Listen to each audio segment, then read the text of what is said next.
Welcome to Chautauqua, where history just won't stay in a book. It's so good to see people sitting in chairs in front of us and having a good time. So thank you so much for coming out. I know there are lots of things you could be doing, and we're really glad that you're here in Chautauqua. Chautauqua is run by volunteers. You are part of this show. And the ones that are working tonight are Lee Terza in the back there, Sally Petoskey, Laura Kaufman, Chris Rowe, Sandy Holmes, Jean Runnels. They're all part of Chautauqua. And if you would like to be a part of that, some of the nicest people in Greenville volunteer for Chautauqua. You can stop off and see Sandy and Chris at the desk, and they'll take your name and we'll find something for you to do that will be useful to you and to Chautauqua. Also, you'll notice that most of you got one of these in the mail. How many people got their magazine in the mail? Okay, if you did not, there are a few extra ones over there. It has everything you need to know about the festival. If you have a friend that you would like to turn on to the festival and need an extra one of these, you're welcome to have that too. Those of you that are willing to volunteer, we have posters. Your church, your gym, the restaurant that you go to all the time will post one of these for us. So if you would like to, after the show is over, stop by the desk. We'll give you as many of these as you would like that you can put up. It helps us get audience in, it helps us get funding, it helps us keep on going. We've been going for 22 years now, so we might as well keep doing it. Well, as you know, in exactly 30 days, we have this thing called the Chautauqua Festival, and there are over 45 different events occurring in Greenville, Spartanburg, Asheville, Athens, Georgia, Brevard. So there are lots of chances for you to see the 5 shows, and we do hope you can come to all of them. And if you want to see them more than once, that's okay too. During the day in the inside venues, as you did tonight, we do need to have you registered so that we don't overfill the place. In the evening, just bring your lawn chairs and sit out and enjoy your beautiful evening. Georgia O'Keeffe and Martha Severance. Martha Severance has been a fan of Chautauqua for a long time. She has been curator of the Greenville Art Museum, the Charleston's Gibbs Museum, and the Portland, Maine Art Museum. She has contributed and published over 13 books. And by the way, our art museum is finally open. It opened a couple months ago, so if you haven't had a chance to go, please go see it. It's one of our stars of what Greenville has to offer. And it is free. As Martha would always say, it is absolutely free. Martha Severance is a curator that she'll stand next to a painting and she'll just say something. And you'll look at it and you'll start thinking about it. And then you'll say something. And then she won't say anything. And you keep thinking about it. And she doesn't say anything. And finally, at the very end, she sends just a little teeny thing that makes it all make sense. For example, when I called her up and asked her if she would come do this talk tonight, we started talking about things. And we in Chautauqua for a year, we've been spending our time with these 5 characters, and we type their names and we make brochures and we do all kinds of things. And so we were talking about Georgia O'Keeffe and what's important about Georgia O'Keeffe. What's important to me about Georgia O'Keeffe? Just before she hung up the phone, she said, Caroline, 2 F's, 3 E's. 2 F's, 3 E's. The only thing you need to know to do your job is how to spell her name. So those of you that don't know how to spell Georgia O'Keeffe, Martha Severance taught it to me, and now I have taught it to you. Without further ado, Martha Severance.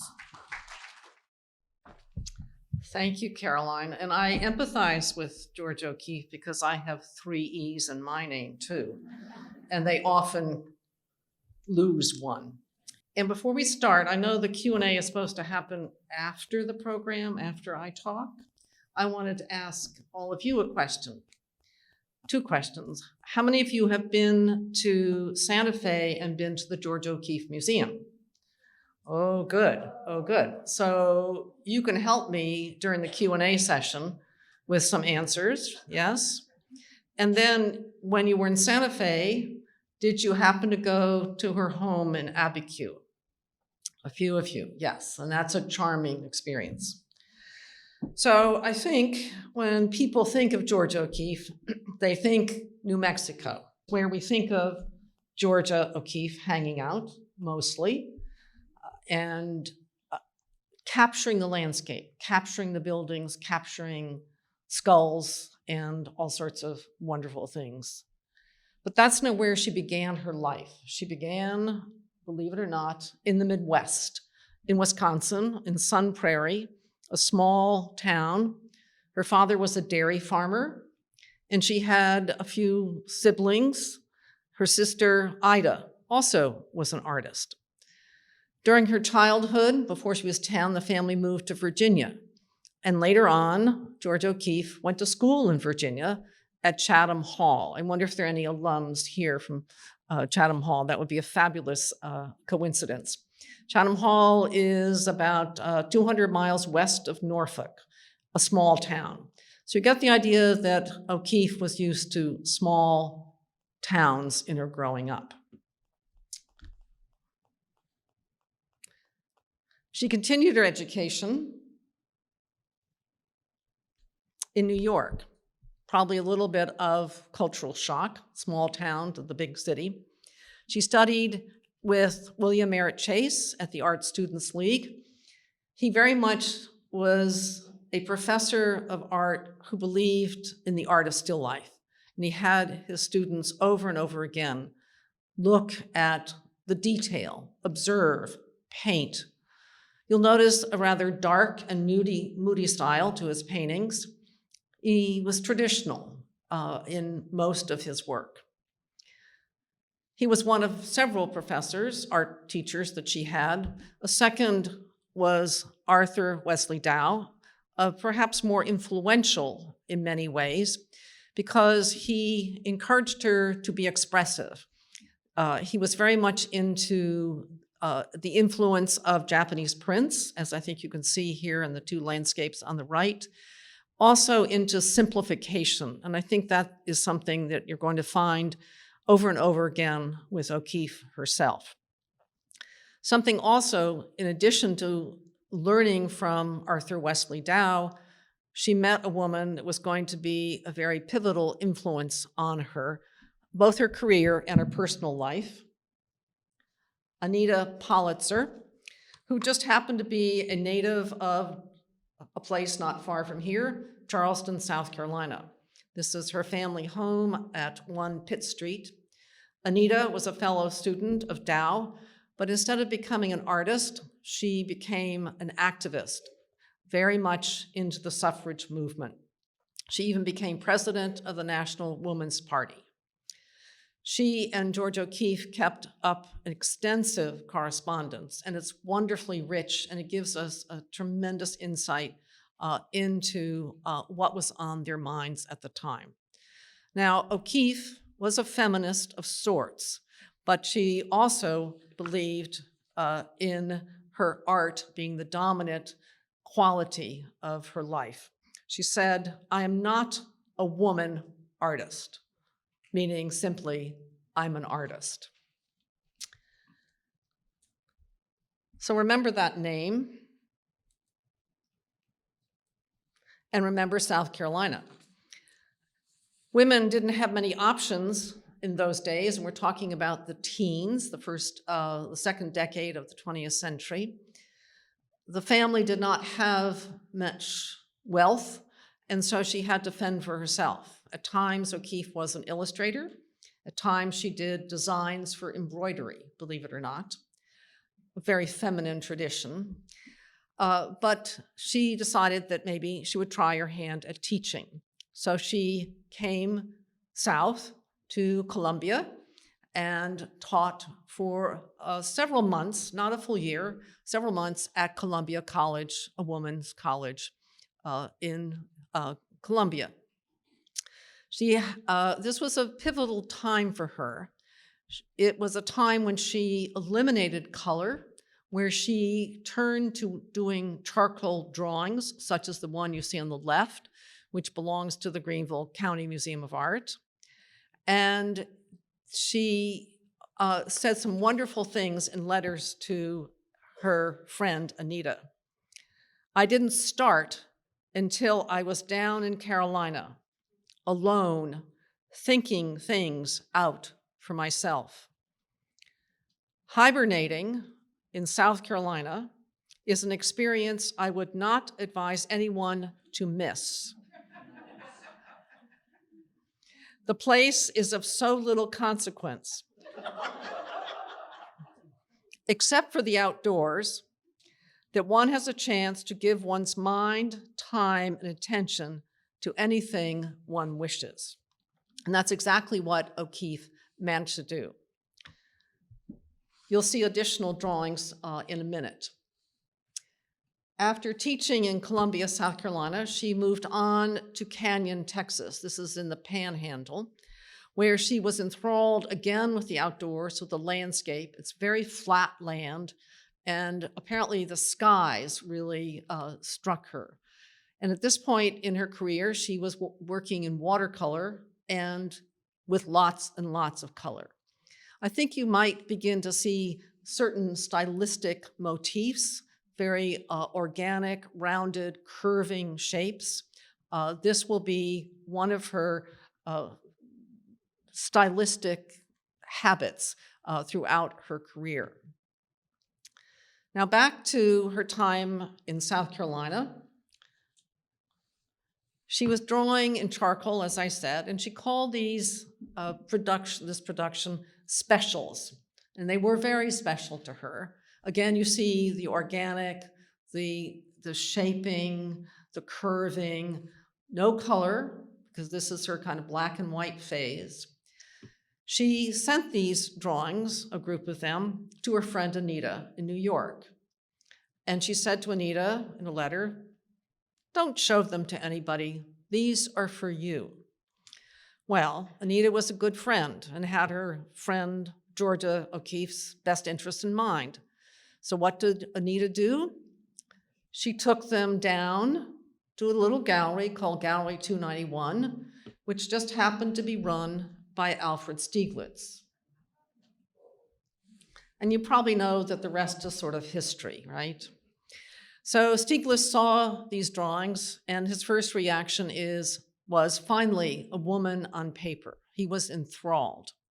Now, Stieglitz himself was a noted photographer, very instrumental in promoting photography as an art form, because at that time it was viewed more as documentary work. And I think this sampling that you see on the screen is a combination of both documenting steerage, immigrants coming off the boat, and then this magnificent view of Grand Central Station.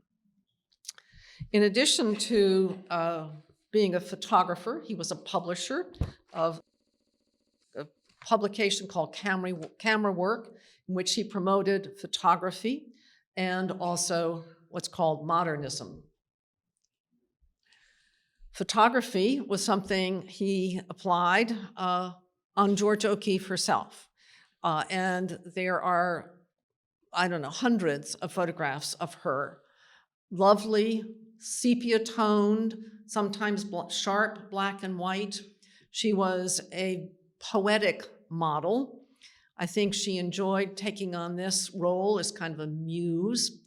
If you look, and there's a wonderful book over there of the photographs, if you look at them over and over again, hands play a great role. They're very important. And of course, that's where her creativity was. It was in her hands. They're long and very expressive. Stieglitz and O'Keeffe fell in love, and also they were a very practical partnership. He ran a gallery called 291, and that has nothing to do with that thing on Pleasantburg. This was named for being at 291 Fifth Avenue. It was one of 3 galleries that over time Stieglitz owned and ran. He was very instrumental in bringing European modernists such as Picasso, Matisse, Rodin into his gallery, and he would juxtapose them with American modernists such as John Marin and Marcin Hartley. They were part of his stable, if you will. And of course, O'Keeffe. And so he was promoting these artists as long as O'Keeffe herself. And in the photograph on the left is one of her paintings behind him. After a time, she became very much involved in running and helping with the gallery. And she would do the installation selection. She would do the juxtaposition, what went next to each other. And she found that what she did was not always appreciated. And she wrote, maybe to Anita or to somebody else, "They have objected to me all along. They have objected strenuously. It is hard enough to do the job without having to face discrimination too. Men do not have to face those discriminations." I think you can hear a little bit of an edge in her statement there. So yes, Stieglitz and O'Keeffe became a partnership, a marriage. They married finally after his divorce in 1924. And it was a very dynamic partnership, one in which they influenced one another. She obviously influenced him in his photography with her modeling, and they also depicted similar subjects. I hope you can tell which is the photograph and which is the painting, yes. They happened to live on a very high floor in the Shelton Hotel, and so they had these wonderful vistas of the skyline of New York City, which of course in the years around 1920 was booming. This was a period of great growth for New York City.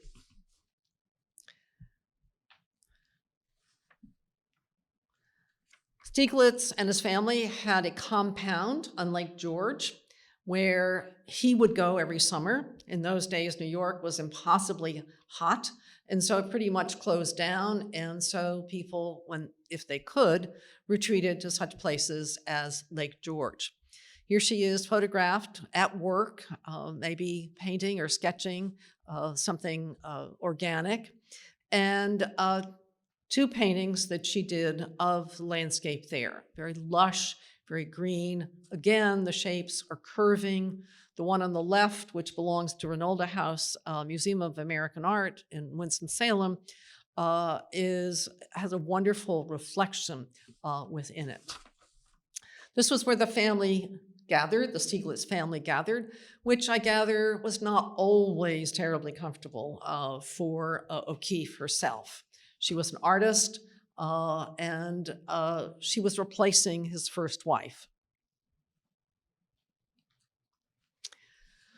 About this time in the early 1920s, Georgia O'Keeffe began her famous flower series, and I think they're probably familiar to you.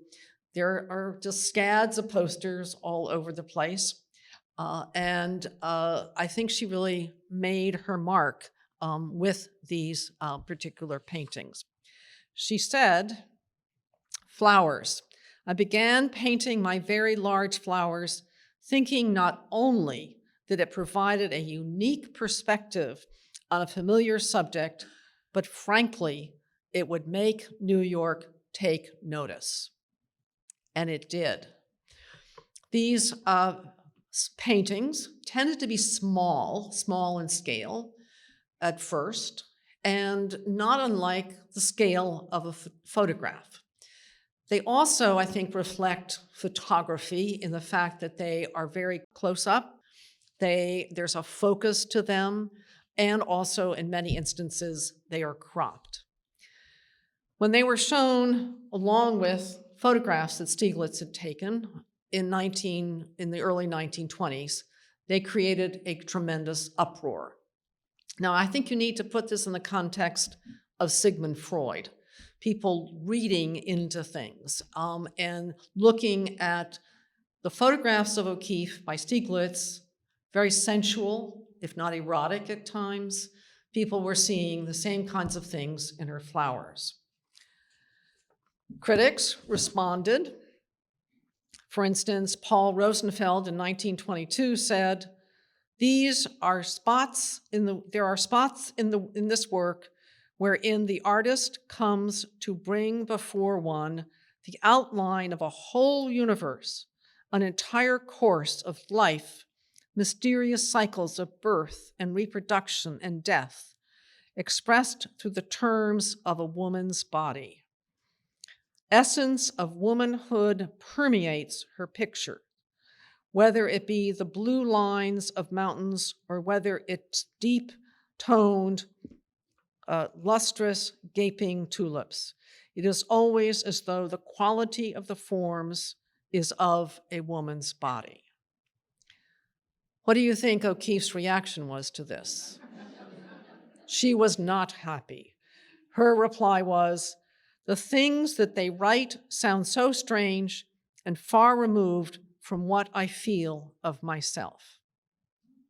But it certainly put her on the map. It create as most publicity that stirs people up does. Bad publicity is publicity, and you can take it for what it is. So here we are, Stieglitz and George O'Keeffe. You can see considerable age difference. He had had a separate life before they were married. And because of certain things happening with the family, she began to wish that she could go elsewhere. And so in 1929, she did go to New Mexico for her first extended visit. She stayed with Mabel Dodge Lewin, who was somewhat of a socialite / salon patron, and in Taos. And it was the beginning of a wonderful relationship for O'Keeffe, going to New Mexico, to Taos. She said, in fact, "If you go to New Mexico, it will itch you for the rest of your life. I loved it immediately. From then on, I was always on my way back." And so literally from 1929 until her death in 1986, she kept going back until she finally took up residence there in the late 1940s. You're looking at the wonderful adobe church in Rancho de Taos on the left, which she has simplified its shapes, but she has rounded them. She has made them soft somehow. And then on the right, this wonderful view of the mesa with the erosion of the hillside, very powerful. This became her landscape, which she painted over and over again, and which those of you who've been to Santa Fe, you've seen for yourself. She was not the first artist, of course, to discover New Mexico. In fact, two of the artists from the stable at 291, John Marin and Marston Hartley, were also frequently visitors in the 1920s, though the Marin is dated 1930. So New Mexico, Taos in particular, had its appeal. It was an artist community. But Georgia O'Keeffe went on her own. She didn't want to be part of an art colony, so she found a wonderful dude ranch called Ghost Ranch, where she found a cottage, a small house. Eventually she bought it. And it was there that she painted the backdrop. Have any of you been to Ghost Ranch? Because it's just wonderful. So you've seen that hill that's behind with all its erosion. So Ghost Ranch was one of the places that she spent regular time. She kind of alternated there in the summertime. She also, one of her favorite places was the Chama River. And this view on the right, of course, is an aerial view. You're kind of looking down on this stream. And then on the one on the left is much more abstracted. And I hope it reminds you of those specials that she did when she was here in South Carolina. So there is a continuity to her work, but here, of course, she's introduced color, a brilliant sense of color. In addition to Ghost Ranch, there was Black Place, another place that she found really pulled her in. She painted there over and over again. There's this aura of mystery, this kind of dominant streak of black that recurs. And again, I think you can recall that quote I read you from the critic who was thinking of a woman's body. There is that kind of underlying thing, subconsciously, not intentionally on her part. As I said, she alternated between Ghost Ranch and a house in Abiquiu. And Abiquiu provided this wonderful vista of this very curious looking mountain called the Pedernal.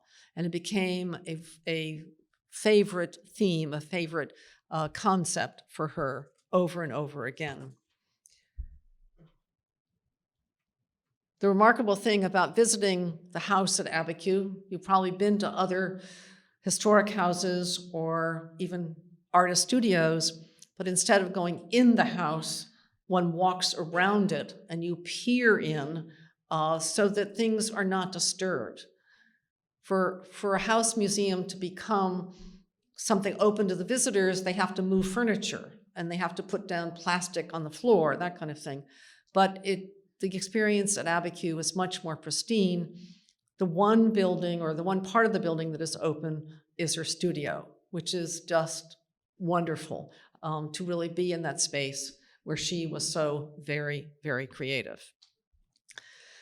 Now, Georgia O'Keeffe spent a lot of time tramping around the countryside, collecting things. You've probably seen posters and pictures of her skull motif. I'd like to remind you of her studies with William Merritt Chase about how he encouraged her to observe, to paint what she observed. And so this comes back here in these wonderful images of skull. She says of the skulls, "They are as beautiful as anything I know. To me, they are strangely more living than animals walking around." Georgia O'Keeffe has been celebrated as an American artist, as not being influenced by Europeans, as so many other artists, as not having gone abroad. She did not go abroad until her mid-50s in 1953, which is remarkable. So the image on the left has been interpreted as her desire to paint an American painting, hence the red, white, and blue.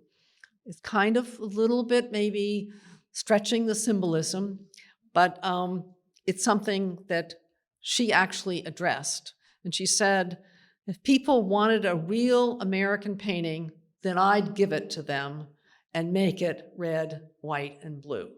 So she was sort of needling this whole idea of people wanting an American artist and an American painting. With the painting on the left, the more serene, not so colorful skull, the juxtaposition of the flower with the skeleton, I think, is very compelling, very startling. It's kind of a scene of life and death. At Abiquiu, she had a patio with a door. And this became a subject of her paintings late in her career as she moved towards more and more abstraction. And you can see that instead of some of the organic shapes we've been looking at, it's much more geometric. And you can see the juxtaposition with the photograph on the right. So there is a kind of shifting. This is a painting, as I said, late in her life when abstraction was being accepted in the great art world of New York. And she was trying, I think, to keep up. She also was trying to keep up with this painting, which is a bit unusual. I think if you were to see it out of the blue, you would not think, oh, immediately, that's a Georgia O'Keeffe. In 1959, Georgia O'Keeffe started to travel extensively. She went around the world. She loved airplanes, and she was fascinated by clouds. And so this is a painting of that kind of memory of sitting by the window in an airplane and looking out. And she painted these wonderful floating images. Again, rounded shapes. Now, what's remarkable about this painting is that it's 24 feet wide. And I want to put that in the context of her contemporaries, such as Jackson Pollock or Willem de Kooning, the big macho men in New York, who also were painting on such a grand scale. Georgia O'Keeffe was very good friends with Ansel Adams over the years. This is a photograph he took. That's not Ansel Adams. And he, like Stieglitz, took the role of documenting her life in a very different way. I think that this image of her shows great character, personality, sort of like that first slide I showed you. And I think that's one thing that comes through more when you see photographs of her than when you look at her art. So now it's time for you all to help me with some of the questions that might be coming. The question is, yes, she was married, and did she have children? Georgia O'Keeffe very much wanted to have children, but Stieglitz refused because sadly he had a daughter from his first marriage who turned out to be diagnosed as schizophrenic. And he didn't want that hereditary disease to be conveyed in another child. The question was from Sammy. Sammy, how old are you? 9. Okay, 9-year-old Sammy is asking me, what kind of other work did Georgia O'Keeffe like by other artists? I'm not sure that I have that great a handle on that. I think she admired the work of the artist in the Gallery 291 circle. They were trendsetters, John Marin, Marston Hartley. She also was very fond of other photographers. I mentioned Ansel Adams. Paul Strand was another photographer that she was in very good terms with, and also later on Todd Webb and Arnold Newman. So she, I think, enjoyed photography as much as she did painting and other art forms. Okay, good question. In her travels, did she paint anything else, or did she just paint in New Mexico? Well, we saw that she painted in New York. We saw that she painted in Lake George. She, at one point, went on a trip to Bermuda, where she painted there. She visited some of her artist friends in Maine, such as John Marin and Marston Hartley and Paul Strand, and she painted there. I think I've not seen these, so I can't really remember, but on one of her round-the-world trips, she went to Peru. So I can imagine that the landscape there would have very much appealed to her with the mountains and all that, but I've not seen any paintings that I can think of. The question was about Ansel Adams and did they travel together, meet in New York? I would say it was more about New Mexico, more about out west. And of course, one of the great photographs that we think of associate with Ansel Adams is the moon rising in New Mexico. So they were together there in the same state. I know that they traveled. This is a photograph taken at the Canyon de Chelly in New Mexico. They also traveled to California together. There was, I think, purely a professional relationship between the two of them. I don't want you to think otherwise. Are you disappointed? You would be disappointed. The question was, what medium did she work in? We saw charcoals, we saw oils, we saw watercolors. Those are the brilliant ones from Canyon, Texas. And this is a good question because it leads to a little bit longer story. Sadly, towards the end of her life, I think when she was in her late 70s, early 80s, she developed problems with her vision. She actually was diagnosed as having macular degeneration, so she could only sort of see peripherally. So at that point in time, she took up sculpture because she could model sculpture with her hands. And she may have done a little sculpture earlier on.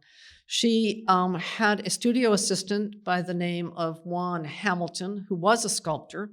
And so he helped her with the sculpture, and they became very good, close friends, kind of helpmates again. Okay, the question is, when did she go to Europe and when did she start being famous in Europe? She went to Europe in 1953. I can do that part. And I think it was just a typical kind of sightseeing tour. When did she become famous in Europe? That I don't know per se, but I think probably the conoscenti, if you want, the people interested in art, probably were aware, very much aware of what was going on in New York in the 1920s. The scandal around the flowers would have caught the attention of people interested in the arts. And Stieglitz certainly had a reputation. So if he was promoting her, they probably saw her work. But I don't know of any major exhibitions offhand that she had in Europe. She was, however, the first woman to have a retrospective exhibition at the Museum of Modern Art, and that was in 1946. So that would have hit the news and gotten some attention. That's a good question, too. The question was whether or not her work in New Mexico was influenced by Native American artists. I didn't show examples, but she actually painted some Native American ritual objects, Kashina dolls. She, I think, collected them as well, maybe not to the same extent as, say, the skeletons and the skulls, but I think she had a genuine interest and appreciation.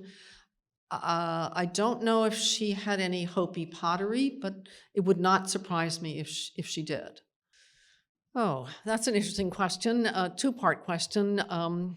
Were there many artists that she thought highly of? And what was the second half of that question?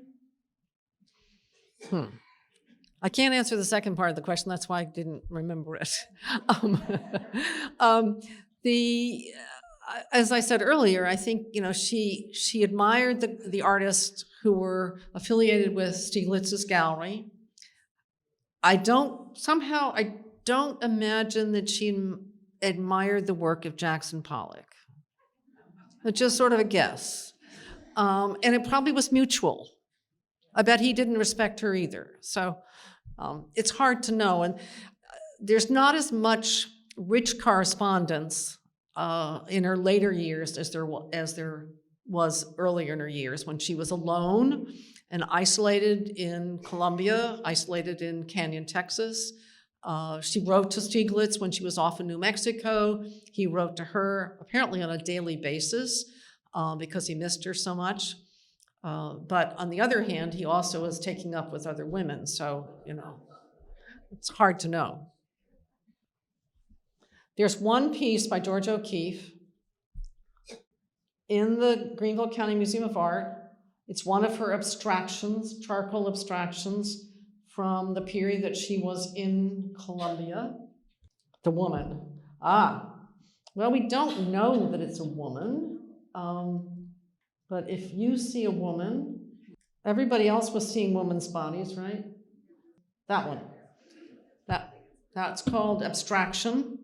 It was done during her period in Colombia. It's a watercolor. It's not currently on view. We had a discussion about this early on. Museums probably typically have about 10% of their collections on view at any time.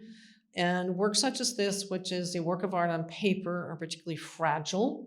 And to protect them so that they can be handed down to posterity, they are not exposed to light at any prolonged periods. despite all the precautions that are taken with certain kinds of lights and certain kinds of framing. Typically, works of art on paper usually are exhibited for just a few months at a time, then given a chance to rest.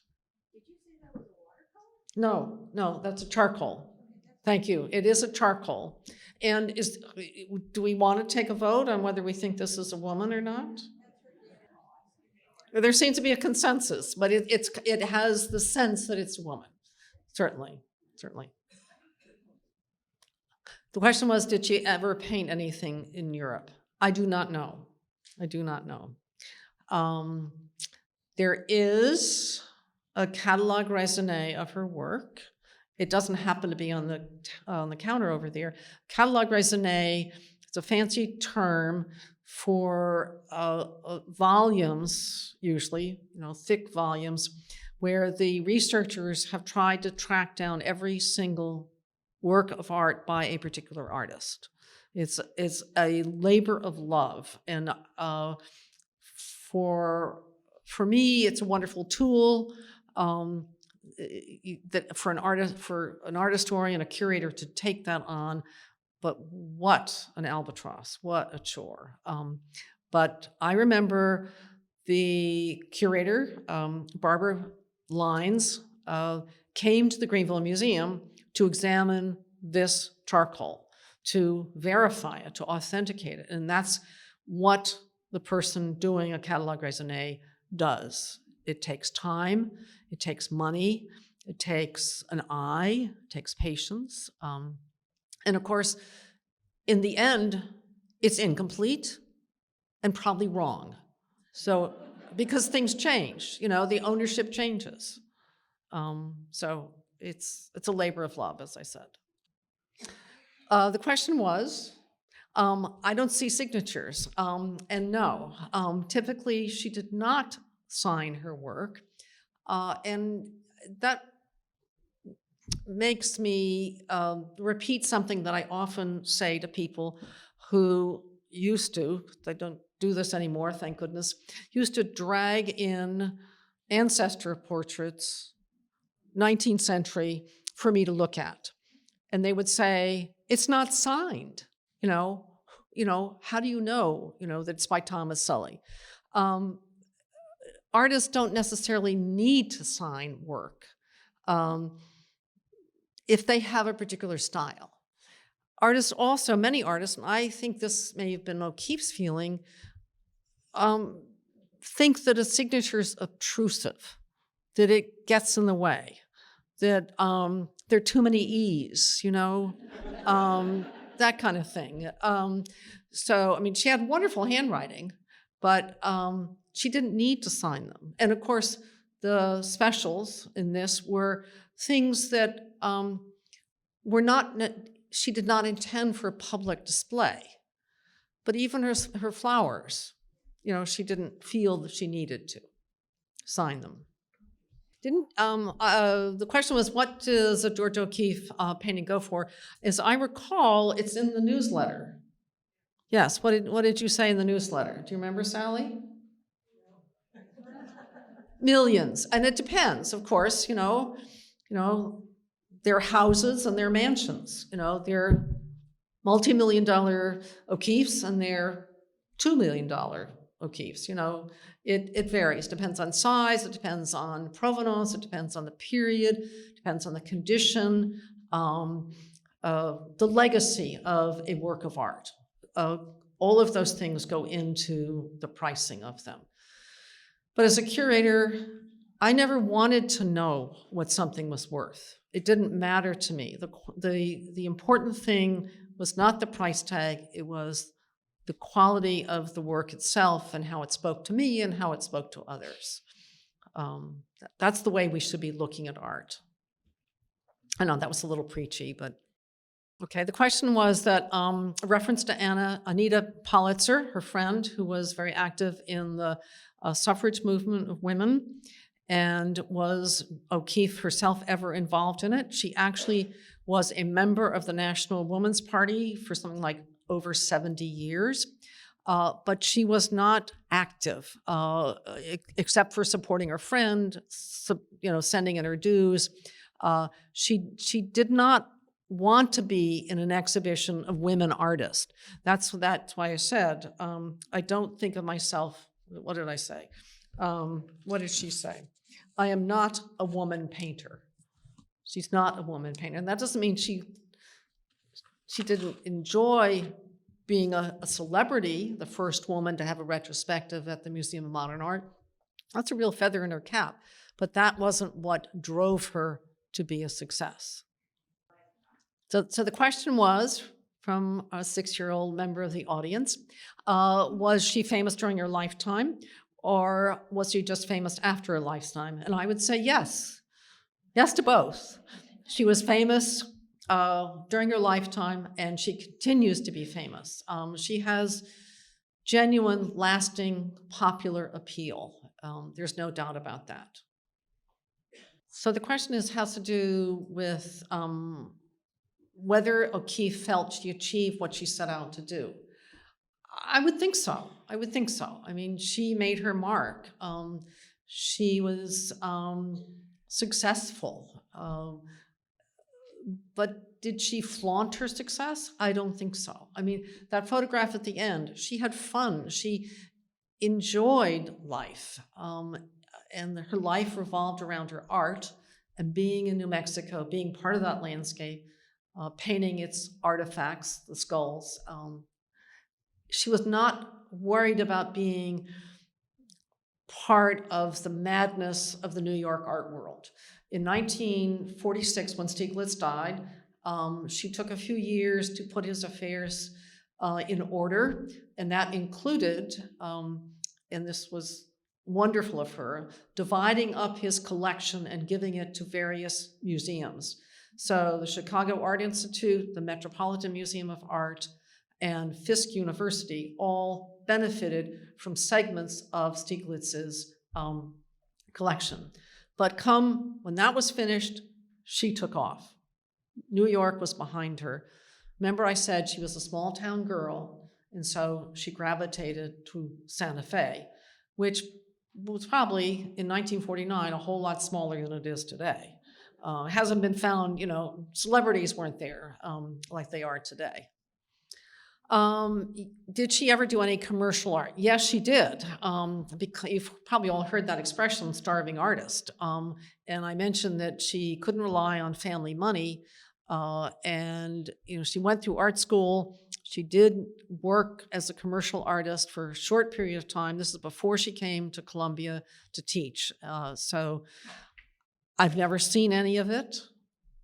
I don't know what it looks like. I can't imagine, except that she was doing commercial illustration at the heyday of illustration. In other words, the early decades of the 20th century were the period when magazines, Saturday Evening Post, for instance, and Ladies' Home Journal carried these stories, and they were all illustrated. Also, this is the period of N.C. Wyeth, when he was illustrating books. So she probably did some of that kind of stuff. The question was, or the comment was, that in her photographs of her, she always seemed very stoic. I think she did laugh. I mean, I think both of the photographs I showed, the one at the beginning and the one at the end, she's smirking, she's smiling, she's laughing. A lot of the photographs are very serious. I think that has to do with the photographer as much as with her. What was the word? This is the question. What was the word for the volume of complete works? Catalog raisonné. And raisonner comes from the French word to reason. So I can't explain why it's raisonné, but it's the reckoning, if you will, the catalog reckoning of all of the work of a particular artist. Fancy art historical term. And I have trouble spelling it. Are there two N's or two S's? There's an accent, kind of thing. No. Just one at the end with an accent. The question is, why did part of Stieglitz's collection go to Fisk University? It wasn't so much as photographs that were included in the gifts. It was the artwork that he acquired, like by Marin or Marston Hartley or others that were part of his gallery experience. I think genuinely that O'Keeffe wanted to endow an African-American college with a core collection. Sadly, and very controversially, this collection was at one time going to be put on the market by Fisk University. And that's like a no-no. And so it is now shared with Crystal Bridges Museum, which is Alice Walton's museum in Bentonville, Arkansas. So there is a kind of collaboration, co-ownership, which cares for the collection. Thank you. I hope you'll all come see Georgia impersonated in June, and I got a kick out of the promotion for this program. It said, "Not in costume." So